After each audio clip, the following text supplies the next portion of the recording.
Good morning and welcome to the iGaming Daily podcast brought to you by Optimove, the number one CRM marketing solution for the iGaming market. And for episode 501, fittingly, we are talking arrows, we're talking darts, and we have a great guest to join us to talk about darts and the commercial value of darts too. Gethin Evans, the UK Managing Director of BetMGM, the sponsor of Premier League darts. Gethin, how are you doing, my friend? How's your week been?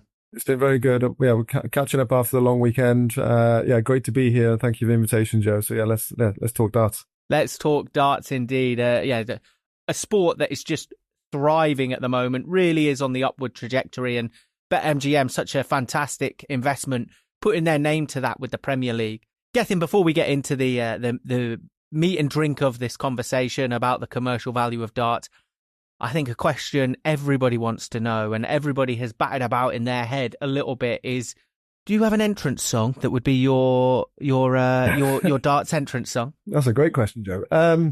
My entrance song. That's a great question, Joe. Can I come back to that? I mean, I've got it stuck here now. You can come back to it. We'll get it before the end, I promise you. Well, we will get there. Well, I'm going to go again and get we're going to find out more about Gethin Evans, the potential dart superstar, rather than the UK Managing Director of BetMGM. Do you have a nickname? What would your darts nickname be? Electric Evans is kind of nice, something like that. Maybe something like that, but I'm definitely not a great darts player. So we in our Newcastle office. So I'm recently joined in the company, and one of the things we did to kind of get the team together in the office, we did a darts competition, which is still ongoing, And yeah, I went out in the first round with a miserable performance and just embarrassed myself playing darts. So I'm definitely not contributing to the darts quality in the office, but it's great. I think the office love it, the team love it. So we've had a great kind of time, and we're all looking forward to, there's going to be a big final in the office in a few weeks. So everyone kind of be around the kind of boardroom table watching that in the next few weeks. Oh, can you let us in on the internal favourite? Who's a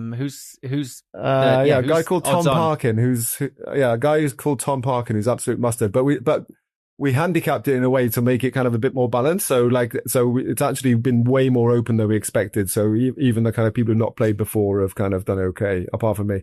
So Tom Parkin is the big hot favourite in the office. But the handicap is tough, right? It's hard to, if you get on the wrong side with the wrong player, it's hard to beat the handicap. So we'll see.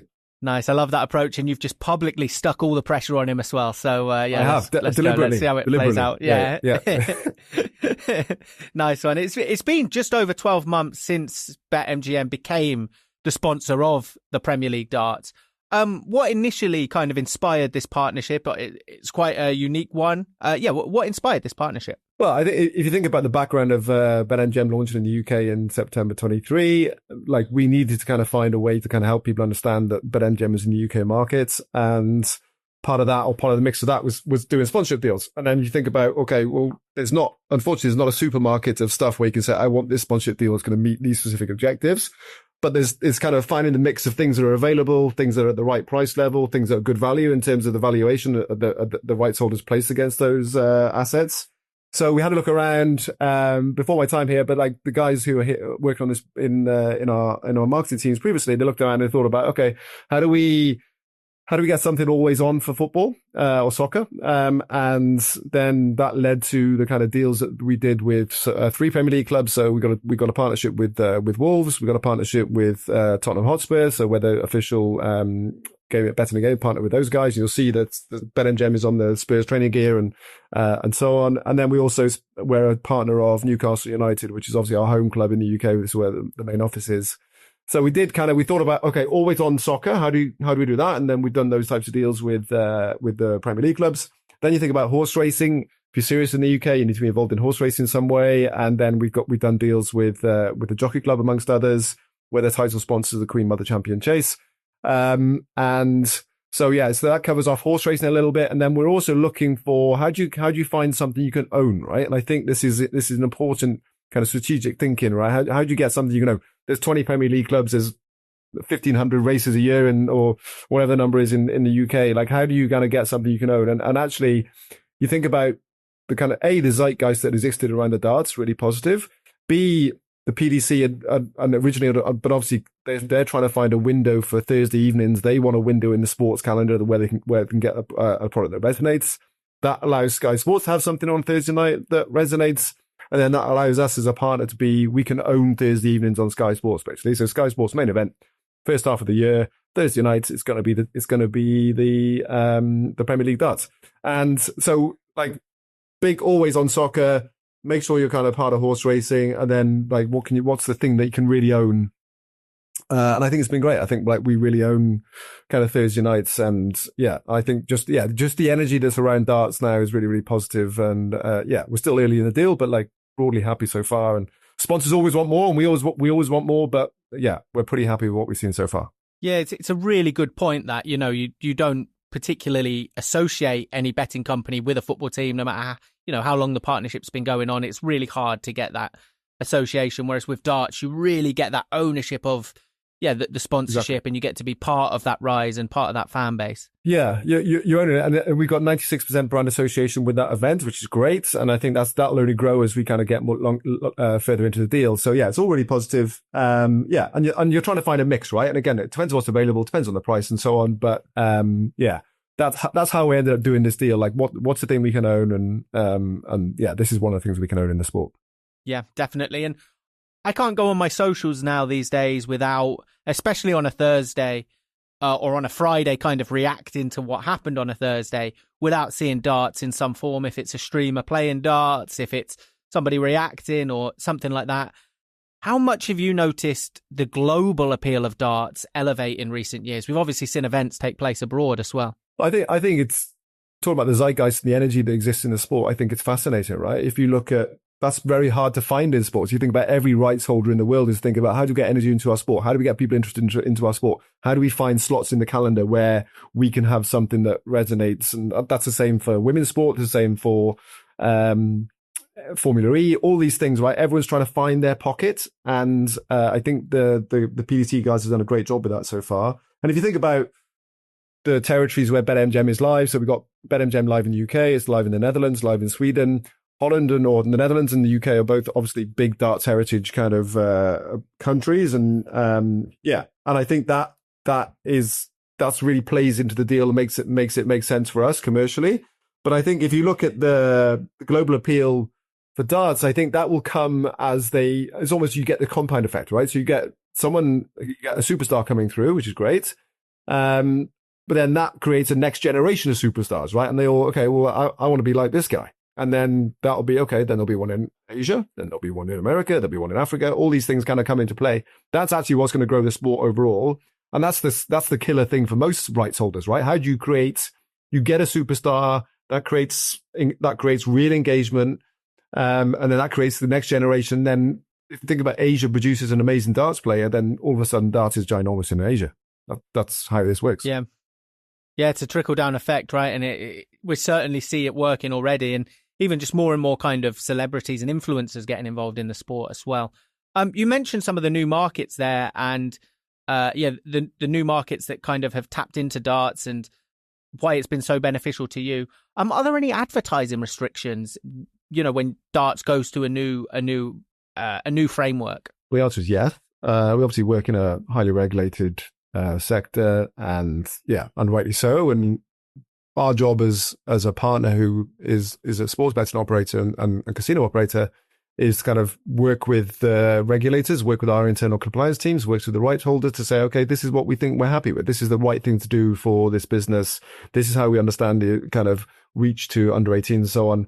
Like this, we'll do the right thing. We have done the right thing, but it's all localized, right? So like we can do different things in different territories, but all of that's done in full partnership with our internal compliance teams and then the rights holders. So yeah, you're just finding the right way to find the right sweet spot, right? There's a framework. Yeah.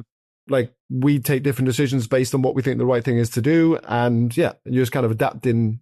Yeah, it's different for us than it would be for an insurance company. We have to operate in a different way. We understand that. And you think about most sports betting operators, particularly who've worked in the UK for the last 20, 25 years, know that like in soccer, for example, that there's restrictions about how you do things, and that's fine. And we can operate within those boundaries. So yeah, it comes back to having a sensible framework, doing the right thing. And that's how we approach this. Yeah, brilliant. And I agree as well. And one more on new markets before we pause for a little break, a bit of maybe a tricky one, but we've seen BetMGM transition beautifully from the US to the UK, a really great job. Do you think there's ever a world where we see the sport of darts make the opposite transition and really take off in the US? Bit of a prediction, but yeah. So my personal view is that yes, I think it can, but it links to the previous point, right? If all of a sudden America pops up with this kind of new dart superstar, then I think there's huge interest, and the passion that exists for the kind of local heroes in America that we know. Like, I mean, I think that would just change everything overnight, really. And I think, so the answer is yes, providing they can find the next kind of goat of darts, then yeah, I think it happens very quickly.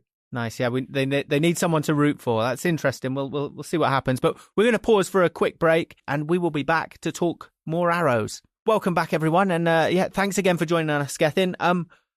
You mentioned before about kind of your wider portfolio of sponsorships, obviously horse racing, football. There's a massive portfolio. We've seen a really strong marketing push. Where does darts sit in that? And does it enable you to kind of tap into a new audience? It does. I think it gives us, you think about the other deals we have, I think it gives us flexibility to kind of do different things with different people. And I think we have an event in Aberdeen in the next few weeks, and we were kind of had the team in Belfast a few weeks ago, and Cardiff I was in Cardiff a few weeks ago watching the darts. And I think it gives you flexibility to kind of activate locally. And that could mean either hospitality, or that can mean like doing events, partnerships, and doing kind of traditional activation stuff to kind of build awareness of the event being there, and helping the rights holder kind of remind people that that event is happening. Normally the rights holder needs that because they want to sell tickets. But the great thing for the PDC is that they're all sold out anyway. So it's kind of so it's more about the kind of us as a brand making sure that we can kind of maximize the value we can generate from doing that. So I think just the local flexibility, you're in kind of places that like big sports events don't really go normally, right? And I think that's just really interesting. I think even for us, we're opening a new office in Leeds in a few weeks. We're tailoring an event around the PDC, the Premier League darts on May the 8th. So yeah, so it's just things like that give us flexibility, and we can do different things, and just having that localized approach. And if you think about what MGM is a very famous global gaming super brand, but it's also an American brand, and it's important for us to activate that and make that resonate for UK audiences. How do you make MGM mean something in Aberdeen versus Leeds versus Exeter? And BetMGM, the Premier League darts is a great vehicle for us to do that, you know? Yeah, 100%. I wanted to ask you more about that because, I'm based in Manchester, and, we had the Premier League here a few weeks ago, a month or so ago, 2 weeks ago, something like that. And you feel it in the city. We're a massive city, but you feel it in the city. It's like this big roadshow comes to town. The BetMGM Premier League is here for the night. People are dressed up. It really feels like you take over the city, and that must be even more so the case when you go to smaller places, Yeah, exactly. I think, you feel it, but you also see it because you walk, you get off the train or you get out of the car or something, and you see Super Mario walking past you or something. So you kind of very quickly see what's going on. You're okay, that's a darts. So that's great. And I think it just brings real energy. And I think for sports rights holders, it's hitting the sweet spot of like things are sold out. People really want to go. It's not like the scarcity of that event is once a year in that city, or in most cities is once a year. I think all those things combine to kind of give it the zeitgeist that every rights holder is looking for. And it's great for us as a partner. And I think, and then if you think about, and then you have the things that really sprinkle the icing on top, right? You get a 9 darter and the place goes absolutely bananas. I was in Cardiff a few weeks ago, 9 darter, got covered in beer, blah blah blah. But I mean, they're real sports moments that just people love, right? And I think just being for BetMGM to be a part of that, and it's just a real authentic. I would describe it as a very authentic event where everyone's there because they want to be there, and when cool stuff happens like 9 darters, and the place goes crazy. How what's the because obviously as the main sponsor, as the brand behind the league, you kind of when those moments happen, you kind of want to maximize them and make the most of them. What's the process like for you? If you could let us behind the scenes a little bit when you have a 9 darter or something, even there's some comic moments, right? But what's the process like to take advantage of those? Yeah. So, I mean, for us, it happened in Cardiff a few weeks ago, and I was there with some of our guests, and 2 things happened. One was there was a kind of press release ready to go, but we just tailored that for who the player was and kind of had it ready off the shelf, ready to go. And that happened a few weeks ago where there was 2 9-darters who had one press release. Then we had to retract the press release that got sent out about 20 minutes previously. And we had to send another press release. That was fine. And then the second bit, we have to ring our jeweler who's producing the gold darts for the players. One of the things we're doing to activate this year, we're giving every player who gets a 9-darter in the Premier League darts gets a solid gold set of darts. So the second call was to say, ring the jeweler again, because we need to get another set of darts made. So, I think we've done 4 so far this tournament, which our CFO is not too happy about, but that's fine. And yeah, but it's a great prize. I think it really plays into what this is and celebrating those 9-darter moments. I think they're fantastic. I think the players all really want them. And yeah, it's a great thing that'll be on the mantelpiece for players for years to come, I imagine. And yeah, so have the press release ready, have some great photography ready, and then ring the jeweler. Yeah, I love that. I really love that, by the way. I would love I'm nowhere near good enough to have a gold set of darts, but yeah, that is really cool. I would love that. Yeah. And I bet the players love that too. Yeah, the players love it. And I think it's amazing, right? I think it's not just about the money. It's like just a great memory for them. It's a special thing for players to get a 9-darter, right? So, but there's a lot of work goes into this. So I think about on the afternoon of the event, there's a team of 4 or 5 people there at the stadium, or at the venue rather, getting all of our assets there, the foam fingers out, getting the kind of the posters out that people can kind of use to kind of land the message they want to land. And there's a lot of work that goes into that. So yeah, so full credit to the team and thank you to the team for getting that stuff done. And then and that goes on through the night, right? Like if something big happens, then our PR team are ready to rock and getting that story out there. And unfortunately, we've got very good coverage from just that gold dart story has got great coverage in the media. So it's cost us a few quid, but equally the coverage we got has kind of probably outweighed that. So it's all positive. Nice. And I can't let you go without asking you about the Sky Sports deal as well, because I really think in a world where we're moving more to OTT platforms and you've got to go through this app and do this and that, darts is a sport that really underlines the power of Sky Sports, and not just being on Sky Sports main event and owning that Thursday, but also Sky Sports News and the machine that is. I think, I want to ask you about how much that adds to the Premier League. I think it's huge. If you think about it if you're a broadcaster or you're a rights holder or you're a sponsor, you need that triumvirate needs to be happy, right? And I think if you're thinking, okay, so where's the window we can kind of get an event where we can get some attention and we can capture kind of audience attention, which is what this is, right? Who's a perfect broadcast partner for us who can kind of sprinkle their kind of broadcast stardust onto this, which is what Sky Sports do very well. Then which partner adds also a bit more gravitas to this and is a great partner to have, and we would like to think that MGM is a great partner for that. And I think we're bringing some kind of authority to this too, which is great. And then you think about the kind of merchandising of this. It's kind of it's a circle of kind of the promoting, everything's promoting everything else, right? So we're promoting the event, PDC are promoting the event, the Sky Sports are promoting the event, and that goes around in a big circle. And that's how you get kind of people to kind of build it, but also maintain the interest in that event, right? If you then think about, the Sky Sports News stuff, you then think about the Sky Sports socials. Like if you look at every time there's a 9-darter, the socials go crazy just because everyone wants to see that clip. And, it's all that thing that it all powers itself, right? It reminds me of that Disney, I don't know if you've ever seen that Disney chart where everything powers everything else. Yeah. It's that type of thing. And so it's a huge thing for Sky Sports, but equally PDC do very well as well, right? If you think about you get the highlights you get the Sky Sports coverage, you get the Sky Sports socials, but you also get the PDC YouTube coverage, which does like incredible numbers. Yeah, so all these things kind of pull back into like, okay, people watch the 12-minute highlight program on YouTube from the previous week. Again, they're more likely to kind of watch on the full shebang the following week, and so on and so on. So like, all this, everything in a perfect world, and maybe this is why this is working, is because the kind of network is it's all kind of clicked, and now you've got this energy behind this cool event. Yeah, agreed. It really is a powerful mix, and that they all come together and really fuel this just beautiful trajectory for darts. And obviously, maybe it's just because I'm a Man United fan, but it feels like the Football Premier League has fallen a bit flat this year. There aren't that many narratives that are still kind of outstanding. Does darts kind of benefit from that a little bit? As you know, sports fans are looking to buy into narratives and really get engaged. Yeah, I think I think that maybe, and again, this is my personal opinion, I think there's a bigger element of authenticity in terms of the character in darts, right? I think they're kind of a lot more approachable maybe than some footballers may seem to be perceived as. I think some of that stuff, some of the guys, or most of the guys in the darts just seem as normal guys. And that's probably slightly different to the Premier League, which has been putting their players onto pedestals. These guys are superheroes. The darts is kind of like, it's kind of the normal guys sport. And I think, more people may resonate with that as a result.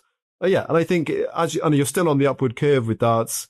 You've still got this kind of new kind of energy. And I think lots of the narratives you see in football, you've seen before. And I think that's true. And lots of experienced fans will kind of have been around the block enough to see that stuff. So darts is probably still actually early on the journey that kind of there's a bit of novelty to stuff. And it's up to the rights holder there to make sure that they manage that very carefully to not get fatigued, right? I think very often you see things can burn very, very bright, but they can burn out quite quickly as well. So there's a massive part of managing that properly, and that's a very smart thinking around comms and how you manage your events and how you manage your talent, all that kind of stuff. That all comes into play as you get to a place where, okay, we can keep this energy sustainable. Interesting. Yeah, and I think everybody involved kind of does a fantastic job. So kudos to all involved. And Gethin, we are running out of time, but I do have to go back and double up on a question and ask you for that entrance music. I know you throw some average darts. You've already admitted that, but